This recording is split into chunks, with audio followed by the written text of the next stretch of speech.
Learning to identify plagiarism is the first step in avoiding it. When do I need to cite a source and why? When information or ideas are not your own. How do I know when I've misused a source? If it's not common knowledge, you need to attribute the information to the author or creator. Acknowledging source material is an important part of academic honesty. Integrating source material into your own writing means that you either have to quote, paraphrase, or summarize. When do I quote a source?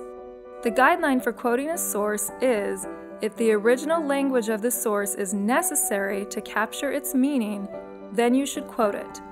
In other words, if you will lose the intention or meaning of the author by paraphrasing or summarizing, then use a direct quote. When do I paraphrase a source? The guideline for paraphrasing a source is if the original language of the source is not necessary to capture its meaning, then you should paraphrase it. For the most part, you should attempt to paraphrase source material rather than always relying on direct quotation. This helps integrate the source into your own writing style. When do I summarize a source?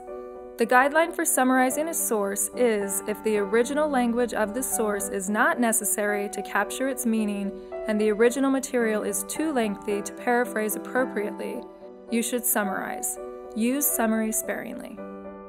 Let's take a look at using source material correctly to avoid plagiarism. First, select the original source material. Once you have selected a source that will support the claim you are making, decide on either quoting or paraphrasing. There are conventions to using direct quotes in your writing. What is the best way to put a direct quote in my writing? There are 3 key things to remember. First, use attributive tags to integrate direct quotes into your writing. Attributive tags are phrases like, "The author, Dr. Jones, suggests." Second, you must include an in-text citation to credit the source of your quotation. In-text citations are placed in your writing to credit the source and to cite the author or creator. Third, the in-text citation will offer a shortened reference that serves to direct the reader to the full bibliographic information of the source found on the reference page. Let's take a look at a sample. Note the attributive tag. Note the in-text citation. What is the best way to paraphrase in my writing? The same basic conventions apply to using paraphrasing in your writing with one extra step. You have to put the source material in your own words. To paraphrase appropriately and avoid plagiarism, completely rewrite the passage you are using from the original source material. Do not simply swap out a few words. It needs to be rewritten in your style and voice.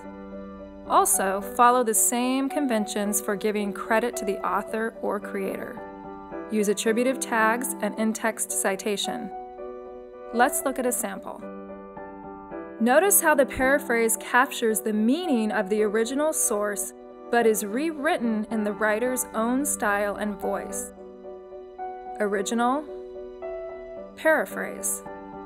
Note the attributive tag. Note the in-text citation.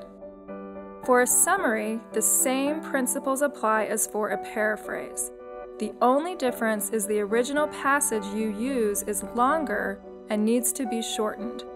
So with a summary, use the same basic approach, condense in your own words, and appropriately credit the source. To avoid plagiarism, the goals for using sources in your writing are to learn to identify plagiarism, learn to appropriately use source material in your writing, and learn to distinguish the principles for quoting, paraphrasing, and summarizing source material.